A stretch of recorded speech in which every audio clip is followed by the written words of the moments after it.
Welcome to Starbound. My name's Chikondi, and I'll be your narrator today. Nearly 500 supporters get early access to our stories, including brand new episodes of Sunspire Academy and Farron and Rimiki. If you'd like to unlock early access and support new episodes and future series, tap Join below to become a Starbound member. Now let's get into today's story. No warning shots were in the plans of the Axiom's Dawn's crew as they made their way toward what was supposed to be a routine mission, replacing the human delegation on planet Evenir. It was meant to be a standard relief operation, bringing home a tired diplomatic team, likely sick of alien food and eager to return. But midway through their hyperjump, the crew received grim news. A coup had taken place, and the humans were now hostages of the new regime. The message was brief, the only thing the comms could manage under the strain of FTL travel. Captain Adam Reeves, a regular unmodified human from Earth, stood at the center of the bridge, watching the hyperspace corridor blur past the viewports as his senior staff assembled around the strategy table. The blue-white streaks of compressed space-time cast shining shadows across their faces, each expression revealing a different reaction to the news. He'd called this meeting knowing full well what would happen. His crew would fracture along predictable lines, each faction certain that their approach was the only reasonable response to the crisis. "Captain!" The voice that broke the tense silence was cold and utterly devoid of doubt. Weapons Officer Cerberus Kane stepped forward from the shadows near the tactical station, his appearance as meticulously controlled as his tone. Not a single strand of his jet-black hair deviated from its prescribed position, swept back in the severe style favored by the high human colonies. His uniform bore no wrinkles, no signs of the 16-hour shift they'd all just pulled. Even under the harsh bridge lighting, his genetically perfected features showed no fatigue, no stress, only the calculating assessment of a predator evaluating prey. Adam knew what was coming before Cerberus even opened his mouth again. The high humans of the Apex colonies had been engineered for war, their genetic modifications emphasizing tactical thinking, physical perfection, and most troublingly, a disturbing lack of empathy for those they deemed inferior, which, in Cerberus's case, included virtually everyone not born from one of the many human lineages. "The solution is obvious," Cerberus continued, his pale eyes sweeping across the assembled officers. "Evenir has committed an act of war by taking our delegation hostage. The appropriate response is the complete annihilation of their planetary defense grid, followed by selective orbital bombardment of their major population centers. We have the firepower. The Axiom's Dawn carries enough fusion warheads to reduce their primitive civilization to gas particles. It would send a clear message to every other species in this filthy galaxy. Touch Earth's people and burn." "You can't be serious." Second-in-command Liara Jones' voice cut through the tactical officer's proposal like a plasma torch through hull plating. She pushed off from where she'd been leaning against the navigation console, her movement carrying the distinctive grace of someone raised in low gravity. The lunar colonies had produced their own breed of modified humans, adapted for life on the moon. Though her enhancements were subtler than Cerberus's aggressive perfection, they showed in the fluid way she moved, in the slight elongation of her limbs, and the way her blonde hair seemed to float around her shoulders as if perpetually suspended in lighter gravity. A single dark beauty mark beside her right eye drew attention to her face as she fixed Cerberus with a look of undisguised disgust. "We're talking about hundreds of human lives, diplomats and their families who signed up to build bridges, not become martyrs to your twisted vision of human supremacy, and your first instinct is genocide?" "Not genocide," Cerberus corrected with infuriating calm. "A strategic demonstration. The Evenarians have proven themselves unworthy of diplomatic engagement. They've shown their true nature, duplicitous, opportunistic, willing to use people as bargaining chips. Such behavior requires correction." "Wrong! Wrong!" Liara's voice rose an octave. "Listen to yourself. You're talking about murdering potentially billions of sentient beings because their government which just took power in a coup, mind you, is holding our people. We don't even know what the situation on the ground is. For all we know, half the planet opposes this new regime.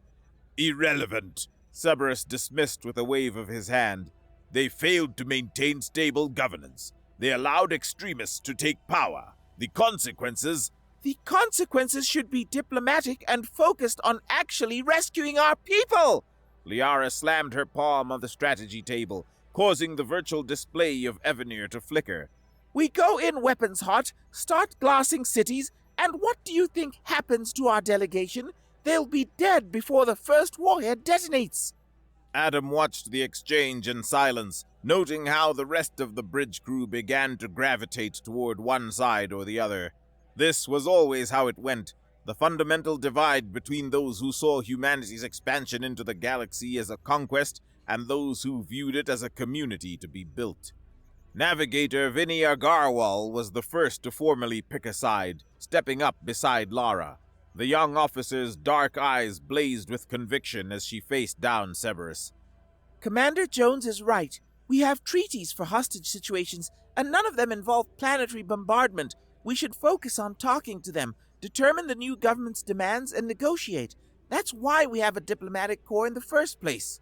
Are you serious? Cerberus's lip curled in what might have been a smile on a face capable of genuine emotion. Negotiate with terrorists who've already proven they'll use our people as shields? How charmingly naive. Tell me, Navigator Apprentice, how many successful negotiations have you conducted with species that view humans as walking bargaining chips?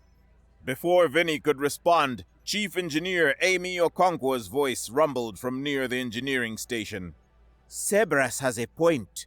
The massive woman crossed arms that could bend steel plating without mechanical assistance, one of the more practical genetic modifications from the heavy world colonies.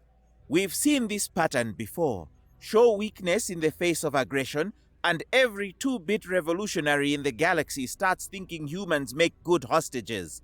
Sometimes you need to remind them why Earth controls the most powerful fleet in known space.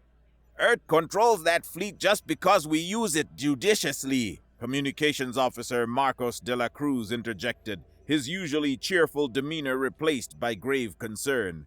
Our strength comes from being trusted as mediators, as fair dealers. Start glassing planets every time someone takes hostages, and watch how quickly that trust evaporates. We'll be fighting wars on a dozen fronts within a year. Better to fight wars we choose than to be picked apart by opportunists, Amy countered. Science Officer Hikaru Tanaka, who had been silently reviewing data streams at his station, finally looked up. His augmented eyes, a mesh of organic tissue and artificial cells, whirred softly as they focused. I've been analyzing everything we know about Evanir's recent history. The previous government maintained stable relations with Earth for 37 years. Even before that, they were one of our first successful first contact scenarios. This coup appears to have been led by a military faction calling itself the Pure Evanir Movement. Their stated goal is to expel all alien influence from their world. Xenophobic nationalists, Liara said. All the more reason to approach carefully. If we validate their propaganda about humans being violent conquerors, we'll only strengthen their position. The debate raged for several minutes before finally stalling, the room dividing into two clear factions, Liara, Vinny, and Marcos on one side, Amy and Cerberus on the other. In the middle stood the captain, caught between them as an uneasy silence settled over the room. Eventually, the neutral Hikaru glanced around the room, his eyes lingering on each face, some tense, others uncertain, before he finally drew a breath and spoke. Captain, I should note that our FTL communication array won't be able to establish a clear connection with Earth Command for at least 12 hours. This region is too distant. It makes real-time consultation impossible. Whatever decision we make, we'll be making it alone. The weight of that statement settled over the bridge like a heavy blanket. Adam could see it in their faces, the sudden realization that they couldn't punt this decision up the chain of command. There would be no admirals to defer to, No Earth Council to provide guidance. Just them, the Axiom's Dawn, and whatever choice they made in the next few hours. The debate fractured along predictable lines. Liara argued for patience. Cerberus cut her off, explaining that military coups didn't wait for the patient.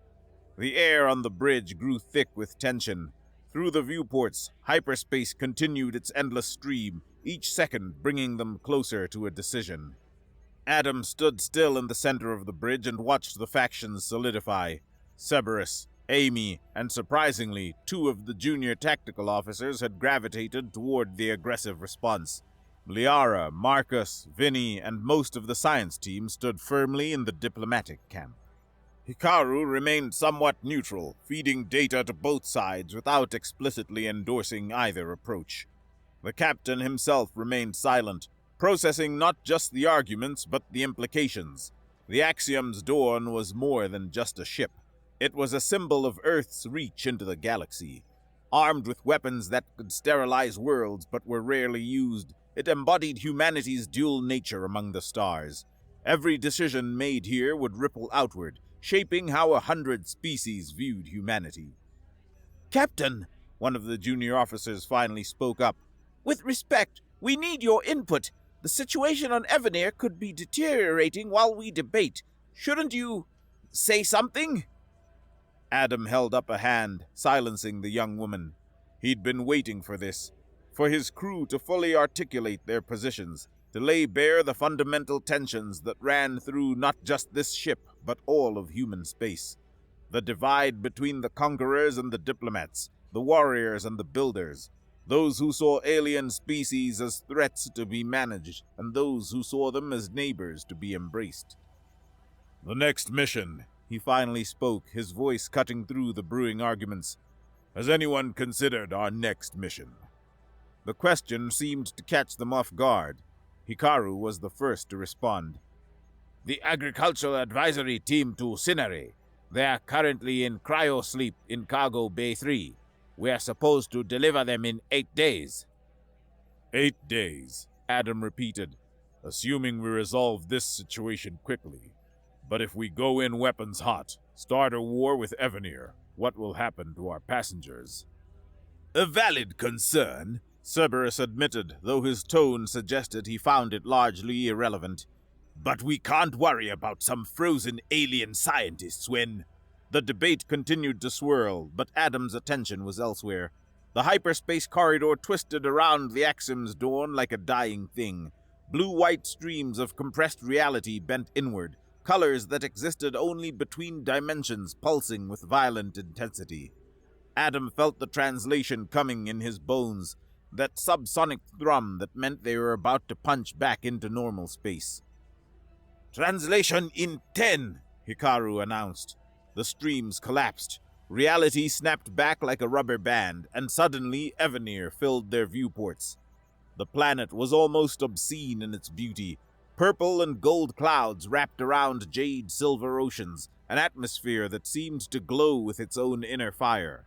But Adam's eyes found the moon, that ugly yellow rock, pocked with craters, orbiting its jewel of a world like a forgotten afterthought. Several hundred humans down there, maybe dead already, maybe not. The bridge erupted with reports, hostile frequencies, encrypted military channels, words like purification bleeding through the AI's voice. Adam barely heard them. He studied that moon, an idea forming like ice crystals in a vacuum. The main cannon, he said, interrupting another argument between the two factions and drawing every gaze toward himself. Amy's response was immediate. It's been 3 years since it was last fired. It has never been tested at full yield. Her puzzled eyes revealed her uncertainty about which faction the captain had just aligned with. Adam stood and walked to the viewport. The yellow moon hung there, innocent. On Evanir, children probably wished on it. Lovers met under its light. It had done nothing wrong except orbit a world in crisis. Perfect. He could feel his crew's eyes on him. Cerberus radiating cold approval at the mere mention of the weapon. Liara's growing alarm. The others choosing sides. They wanted him to pick. Genocide or diplomacy. Strength or weakness. fear or trust? Why not both? No life on that moon. No life on the nearby planets either, Adam said, his reflection ghost-like in the viewport. No atmosphere, nothing but rock and gravity, but they are all visible from Evanir. He turned to face them, the decision crystallizing him. Behind him, the moon waited. Prepare the main cannon for maximum yield. Target the dead center of that moon. His voice carried the weight of history being written. We're going to send a few messages they can't ignore. We could turn their world to glass, but we choose not to. A stunned silence fell over the bridge, thick and immediate. Then a slow, shared understanding rippled through the crew. A wolfish grin, the first genuine expression of approval Adam had ever seen from him, spread across Cerberus's face. Across from him, Liara's look of horror melted into astonished respect, a reluctant smile touching her own lips as she saw the brutal genius of the plan. The captain hadn't chosen a side. He had forged a new one from the heart of their conflict. The argument was over, replaced by a singular, terrifying purpose, and on the faces of the once divided officers, a collective, chilling smile bloomed. All stations, prepare for a weapons test, Adam commanded, returning to his chair for the first time in a while. Let's show the pure Evanir movement exactly what Earth thinks of hostage takers. The countdown began. On the surface of the planet below, Hitsar sat on what just days ago used to be the royal throne, the ancient seat of power, carved from a single block of hard stone and inlaid with veins of jade, seemed to tremble with the weight of 10,000 years of unbroken rule, a rule he had shattered just 72 hours ago.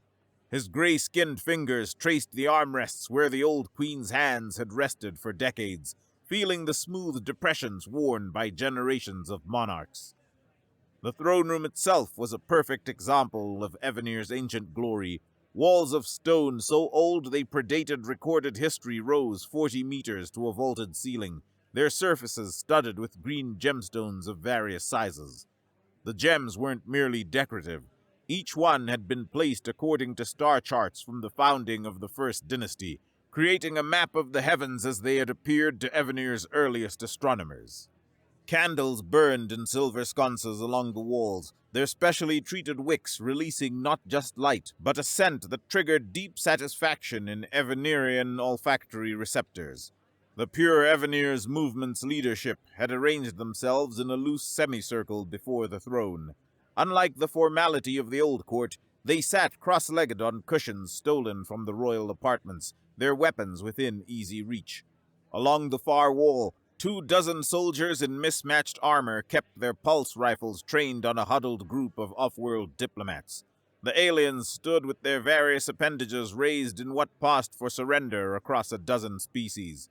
Among them, looking pale and exhausted, was the lead human diplomat. Antonel? Antonig? Something with an A. Hitsar had heard the name once during the initial capture and promptly forgotten it. Humans all looked alike to him anyway, pink and soft, like larvae before their final molt. You should have seen their faces, Umik was saying, his black eyes reflecting the candlelight like pools of oil. The military commander of the revolution sat closest to the throne, his gray skin still bearing the dark bruises from the fighting 3 days ago. When we breached the diplomatic quota, the Rigelian ambassador actually tried to invoke diplomatic immunity, as if words on paper mean anything when the people rise up. Samir laughed, a harsh barking sound that echoed off the ancient stones. The revolution's chief propagandist had lost an eye in the fighting, and the crude bandage wrapped around his head gave him a piratical air. The old order loved their papers, their treaties, their money. They spent so long talking to aliens they forgot what it means to be a Venerian, to be ourselves. Papers have their uses, Hitsar replied, leaning back in the throne that still didn't quite feel like his. The execution orders, for instance. The people need to see justice done properly. Not mob violence, but revolutionary justice. clean, organized, televised. The scaffolds are already being built in the main square, Umek reported. The engineers say they can accommodate 15 at a time. We'll start with the Queen's inner circle, then the collaborators. Then, he gestured toward the diplomats with his rifle, the alien infiltrators and their sympathizers. The Centauri delegation is demanding to speak with their homeworld, Samir noted. They keep insisting their government will pay ransom for their safe return. Let them demand, Hitsar said. Their governments will learn soon enough that the pure Evenair movement doesn't negotiate with alien powers. We are reclaiming our world, our destiny. Every alien ship that lands here, every cultural exchange, every trade agreement, they are all chains around our people's necks, no more. What about the human? Umek asked, nodding toward the pink-skinned figure among the hostages. They are the most dangerous. Their fleet is days away at best, Hitsar interrupted. And they are soft. They'll negotiate first, send diplomats, try to understand our position. By the time they realize we are serious, we'll have fortified the entire system with the toys we found in the old royal arsenal. The mood in the throne room was almost festive. They had done the impossible, overthrown a dynasty that had ruled for millennia, captured the aliens who had been slowly corrupting their world, and declared Evenair for Evenarians alone. The soldiers along the wall shared quiet jokes. Someone had found the royal wine stores, and bottles were being passed around, though Hitsar had forbidden outright drunkenness. They were revolutionaries, not barbarians. The public executions should begin tomorrow, Samir suggested. The people are eager for justice. They've waited. The massive doors to the throne room burst open with such force that one of them cracked against the wall. A soldier stumbled through, his gray face flushed purple with exertion, his black eyes wide with something that looked disturbingly like terror. The festive atmosphere shattered like glass. Weapons swung toward the door before recognition set in. The soldier, young, barely past his first molt, dropped to one knee, gasping for air. Supreme Leader, he managed between gulps of air. The defense room. Gravity waves detected. Massive displacement. Hitsar rose from the throne, his contentment evaporating. Speak clearly, soldier. What happened? A ship, Supreme Leader. Huge. It just appeared. In high orbit. The gravity wave nearly tore apart our monitoring satellites. Umek was on his feet, rifle in hand. What faction? Royal loyalists? The southern territories were never fully... No, Evenarian! The soldier interrupted, an unforgivable breach of protocol that showed just how rattled he was. Alien! The signature! The defense room says it's human! The throne room fell silent except for the crackle of candle flames. Along the wall, the hostage diplomats stirred, hope flickering in their alien eyes. The human, Antonel or Antoning or whatever, actually smiled.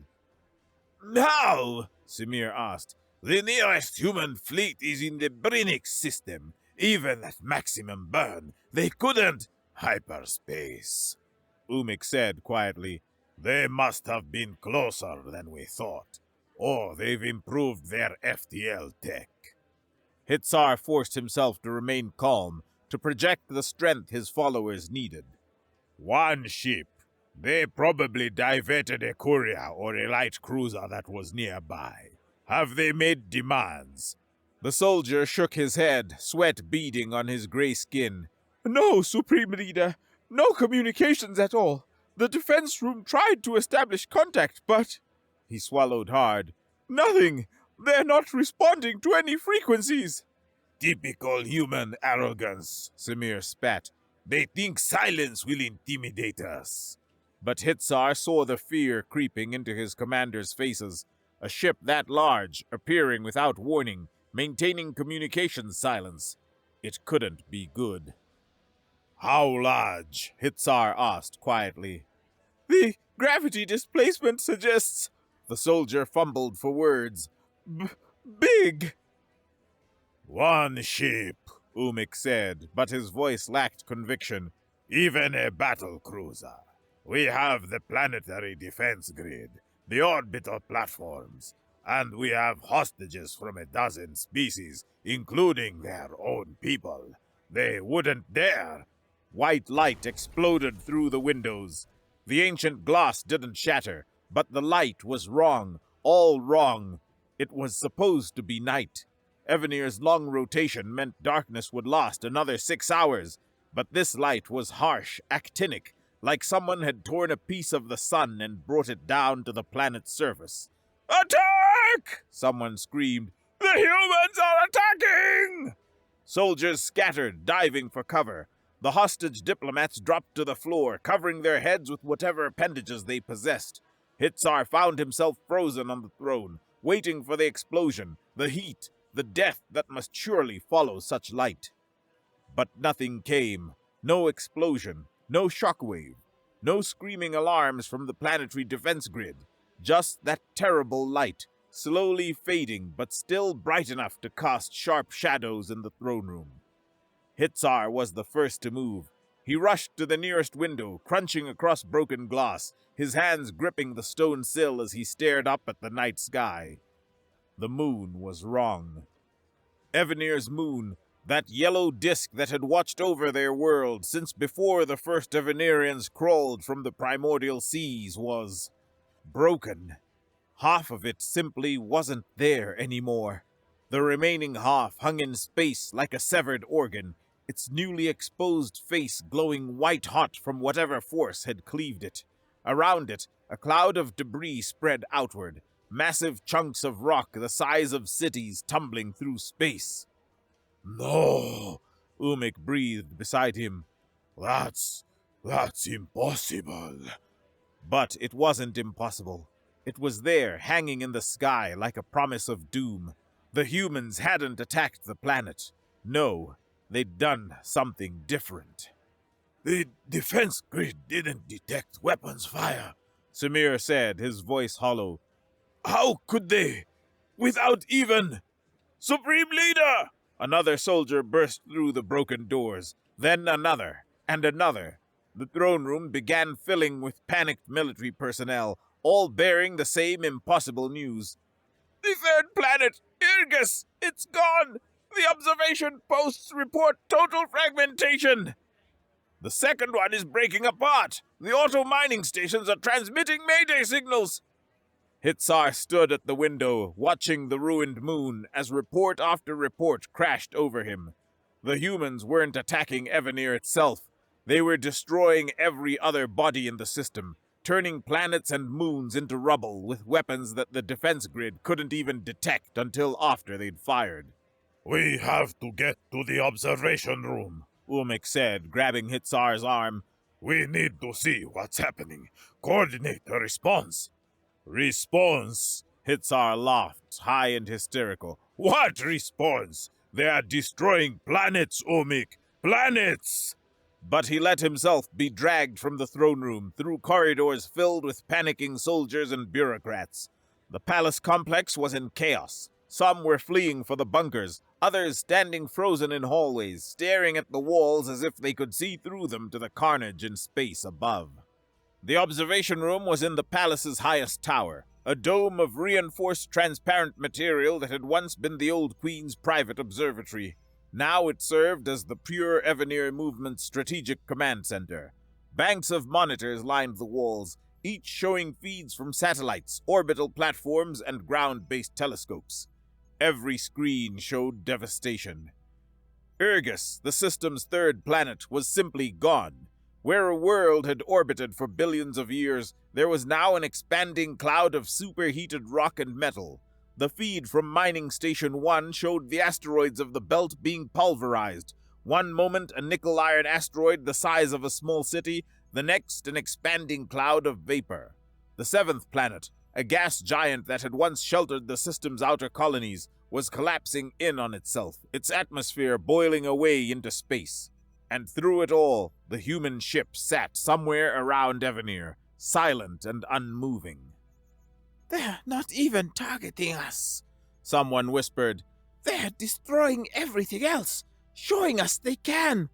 The room erupted in panic. Commanders who had led the charge against the royal palace now scrambled over each other to reach the exits. Someone was screaming about evacuation ships, and, ironically, about seeking asylum on other planets. Another voice demanded the immediate release of the hostages. The carefully maintained discipline of the pure Evanir movement shattered like the throne room windows. "I'm leaving," Samir announced, backing toward the door. "My family has a ranch in the southern territories, far from any cities. Maybe if we disperse." "You think geography matters?" Umik snarled. "They're destroying moons. What's a few thousand kilometers to weapons like that?" "Then what do we do?" Samir shot back. "Stand here and wait to die?" More officers fled, then soldiers. Within minutes, the observation room had emptied except for Hitzar and a handful of his most loyal followers. On the screens, the destruction continued. Hitzar stood in the center of the abandoned command center, watching his revolution crumble as surely as the planets on the screens. Everything they'd fought for, everything they'd sacrificed, meaningless in the face of such power. The pure Evanir movement had planned for every contingency except this. An enemy that could casually destroy worlds and didn't even bother to communicate while doing it. "Supreme Leader," one of the remaining officers said quietly, "what are your orders?" Orders. As if orders meant anything when facing an enemy that used planets for target practice. But as Hitzar stared at the screens, at the human ship hanging silent and threatening above their world, a terrible clarity settled over him. There was no fighting this, no negotiating with it. There was only submission or annihilation.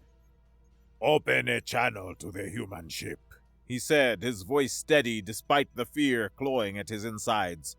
"Wide beam transmission. Make sure they can't miss it." "Supreme Leader." "Do it!" his Tsar snapped. Then, more quietly, "Transmit our unconditional surrender. Immediate release of all hostages. Full compliance with any and all demands.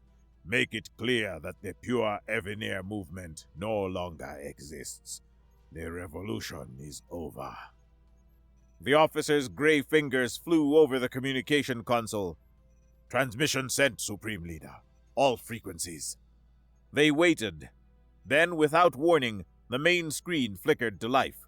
A human face appeared, pink-skinned, dark-haired, wearing the crisp uniform of what Hitzar assumed was their military. The human looked tired, maybe even bored, as if destroying solar systems was routine work that barely warranted his attention. "This is Captain Adam Reeves of the Earthship Axiom's Dawn," the human said in accented but understandable Evanirian. "We accept your surrender. All hostages are to be delivered to the following coordinates immediately. Any deviation from these instructions will result in complications." "Why?" Hitzar found himself asking. "Why didn't you even try to negotiate? We could have—" "Negotiate?" The captain looked genuinely puzzled. "About what?" "The hostages, the diplomatic situation, the recognition of our government, any of it. Instead, you just—" Hitzar gestured helplessly at the screens showing the ruins of their solar system. "Oh, that." Captain Reeves shrugged, actually shrugged, as if they were discussing weather patterns instead of destroyed worlds. "Those were warning shots. Target practice, really. It's been years since we've had a chance to test the main cannon at full yield. Your system had plenty of spare rocks. Don't worry, your species won't suffer from their loss. It's not like you were using most of them anyway." "Warning shots!" Hitzar's voice cracked. "You destroyed 4 planets as warning shots." 5, actually. We were about to hit that little ice ball at the edge of your system. Want to watch? The human's hand moved toward something off-screen. "No!" Hitzar almost screamed. "We've surrendered, unconditionally! The hostages are being released as we speak." "Excellent." The captain smiled, but it didn't reach his eyes. "See how easy that was? We didn't have to negotiate at all. That's really all we wanted. We depart to our next mission, and you stay here to solve your own mess." "But the hostages! You didn't even ask about them. Didn't try to establish communications." "Why would we?" Captain Reeves looked genuinely confused. "You took hostages. That was unacceptable. We demonstrated the price of such actions. You surrendered and released them. Simple, clean. Much better than all that space war or that boring negotiation, don't you think?" The screen went dark, leaving Hitzar staring at his own reflection in the black gloss. Around him, the remaining monitors showed the continuing devastation of the Evenir system. The moon hung broken in the sky. Planets that had existed since the birth of their star were now expanding clouds of debris. And Hitzar finally understood the true price of his revolution. He'd thought he was playing politics, using hostages as bargaining chips, forcing the galaxy to recognize Evenir's strength. But the humans hadn't come to play politics. They'd come to deliver a lesson, written in shattered worlds and burning skies. And the lesson was simple. Don't touch Earth's diplomats. Hitzar sank to his knees in the empty observation room, watching the death of planets on a dozen screens. No one had died, but something intangible had been lost. As he thought of the books on their solar system that would have to be rewritten to teach children about the missing planets, he realized he had never been a revolutionary at all. He'd just been a fool.